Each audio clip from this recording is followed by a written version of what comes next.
तर नमस्कार, असेच नवनवीन व्हिडिओ पाहण्यासाठी आजच आमच्या महेश आप्पा यूट्यूब चॅनलला सबस्क्राईब करा, फॉलो करा, लाईक करा, शेअर करा. जय श्रीराम.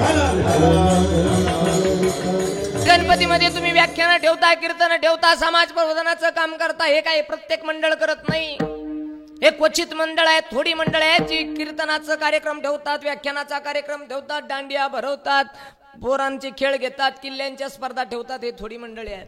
म्हणून माझी जेवढे मंडळ चांगले काम करतात त्यांना सगळ्यांना एक हात जोडून विनंती आहे, पोरांनो तुम्ही चांगलं करत राहा, देव देश धर्माचं कार्य करत राहा, गणपतीचं कार्य करत राहा.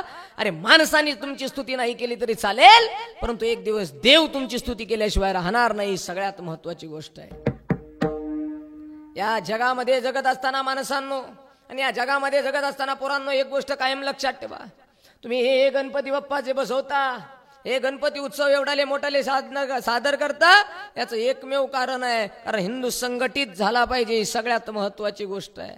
देव देश धर्मासाठी आपण जगलो पाहिजे. अरे गणपती उत्सव कशासाठी आहे? हे टिळकांनी हे का चालू केलं तर गावातला, खेड्या पाड्यातला, वस्तीतला समाज एकत्र येईल, सगळे एक विचाराने एकत्र येतील आणि हिंदू धर्म वाढेल, याच्यासाठी हे चालू केलेले कार्यक्रम आहे. म्हणून सुंदर असणारं नियोजन, व्याख्यान आयोजन करता, प्रयोजन करता, सुंदर नियोजन आहे. फक्त माझी विनंती आहे हात जोडून गणपती मंडळांना, अरे गणपती नक्की बसवा. एक नाही, दोन नाही, तर 100 गणपती बसवा.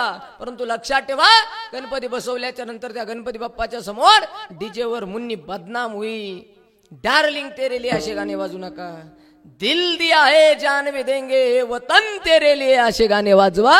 आमच्या गणपतीला सुद्धा आनंद झाल्याशिवाय राहणार नाही. अरे त्या गणपती समोर शांता झाली, चालू झाली, आता कुणाचं नाव लावण्यापेक्षा शहीद भगतसिंग गाजवा. नक्की गणपतीला आनंद झाल्याशिवाय राहणार नाही. गोष्ट लक्षात ठेवा.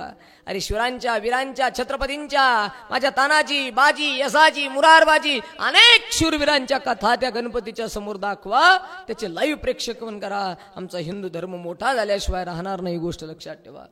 लोक म्हणतात बुवा गणपती उत्सव केल्याच्या नंतर गर्दी होती, अमकं होतं, तमकं होतं. अरे काय, आमचे हिंदूंचे सण साजरे केल्याच्या नंतर तुम्हाला गर्दी होती, आणि हे बाकीचे इकडे तिकडे फिरतात तेव्हा नाही का गर्दी होत?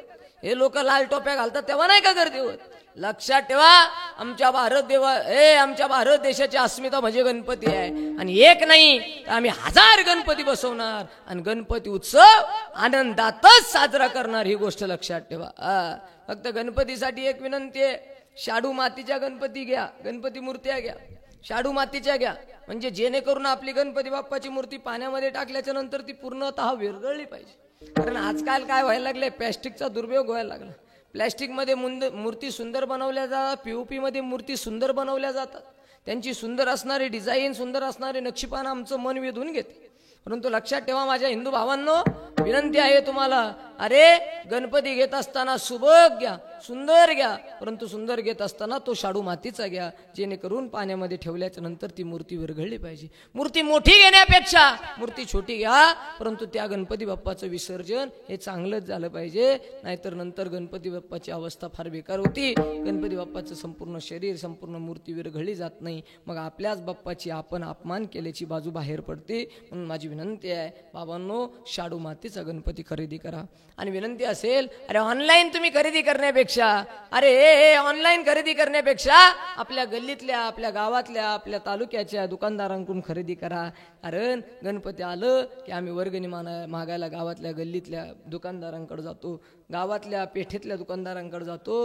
अरे वर्गणीची पावती आम्हाला 201, 200, 501, 1001, 5001 अशी देणारे आमच्या गावातली माणसं आहेत, आमच्या गावातली दुकानदार आहे. ऑनलाईनवाले कोणीच आम्हाला ऑनलाईन देणगी देत नाही. ही गोष्ट लक्षात ठेवा. म्हणून माझी विनंती आहे गड्यांनो, गणपती उत्सव जोरात साजरा करा, काही हरकत नाही.